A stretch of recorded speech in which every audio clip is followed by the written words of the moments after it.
And for the survivors, of course, aid efforts are all important now. Meryem Aslan is a spokesperson from Oxfam and joins us live from Gaziantep. Meryem, great to have you with us. A lot of aid pouring in. There's been a huge global response, but I suppose the challenge now is coordinating it and distributing it and making sure it gets to the right people. Can you talk to us a little bit about the challenges of that? Thank you. Yes, exactly. The challenge is to coordinate the aid, but as you might know, there is already some level of coordination or great level of coordination actually happening.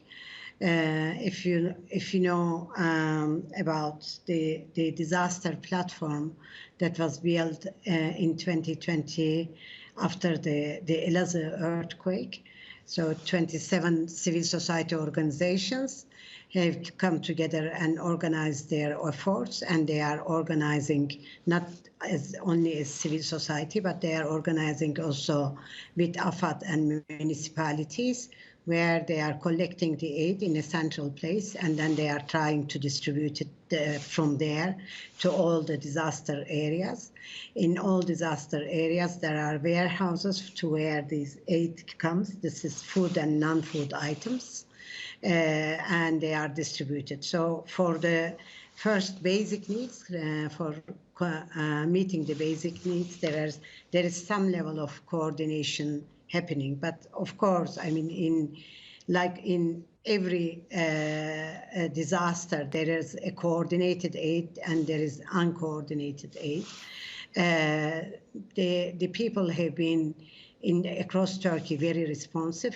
The people, the civil society, the neighborhoods, the municipalities, the businesses, the professional associations, everybody, the sense of solidarity has been amazing. And everybody from individual level to institutional level, of course, wanted to help the victims of this, or the survivors of this earthquake. And they poured there, and there has been an army of volunteers that are wanting to come to the region and help people. So all this very, very important, and it is very important because what I'm observing in the field is that people are feeling this solidarity and the care, and it really helps to heal them. No, all this care and support that is pouring, because people are really in big trauma and in big need at the moment, and that this care is healing them. It helps to forget to a certain level, helps to forget their pain. But of course, I mean, all this aid that is pouring is not always very well coordinated. Like I said, professional side Meryem, of this aid, where it is coming very coordinated. Yeah. Can I ask you, I mean, yes. In the short term, of course, these people need shelter, they need food, they need water, they need medical care. But in the mid to long term, they're going to need healthcare, they're going to need education. Are these things which are also being sorted out for them? Not sorted out yet, but they are definitely in the planning. For example, if I give you an example, we as an Oxfam, we are looking into people's immediate needs. That, like, the first priority, what people are telling us now is we are cold. This is one thing we hear most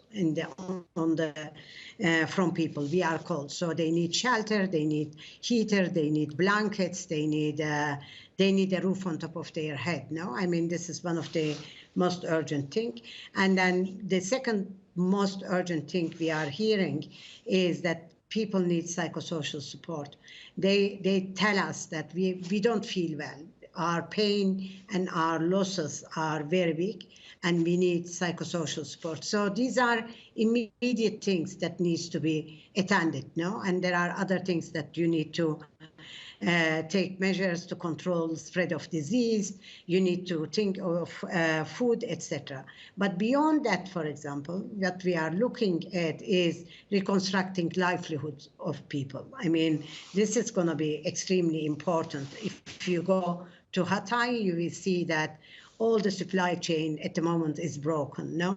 And it is going to affect and all the small and big businesses are affected. The center of the city is collapsed. If you go to Kahramanmaraş, it is the same, no? So these regions that are affected very much, there is really an urgent need to rebuild these livelihoods. And for this, you need to build the infrastructure, like the water have to come back, the electricity have to come back, the roads have to be built, the banking system have to function again. People cannot even go and withdraw money because all the cash machines are collapsed, and the transportation, the gas have to come back, etc. And all this, of course, everybody is thinking of it. In the long run, I mean, after 6 months, you have to, or even now, you have to start to attend these. And this have to be really needs to be planned very well. And what is needed to be understood is, of course, the needs are very diverse. The 10 provinces have not been affected to at the same level. For example, if you come to Gaziantep, I think Gaziantep will go into recovery very fast because the damage to infrastructure wasn't that big. Some of the provinces, Islahiye and Islahiye are affected very much. And some other provinces, but Nurda, for example, affected very much. But it can go to recovery very fast. And we, for example, when we first arrived to Gaziantep, there weren't any shops open. You couldn't order any food from the restaurants, but now they are coming back. But it is not the same story for Hatay. It is not the same story for Kahramanmaraş. Urfa can go to recovery faster. Adıyaman will need a little bit longer.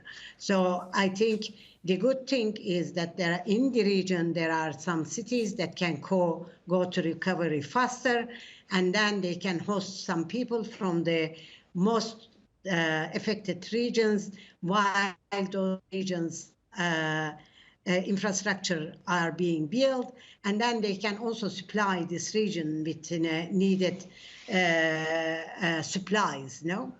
And we are all, yeah. Meryem, we'll have to leave it there, but thank you very much indeed for that comprehensive update. Great to speak with you. Thank you, Meryem Aslan there.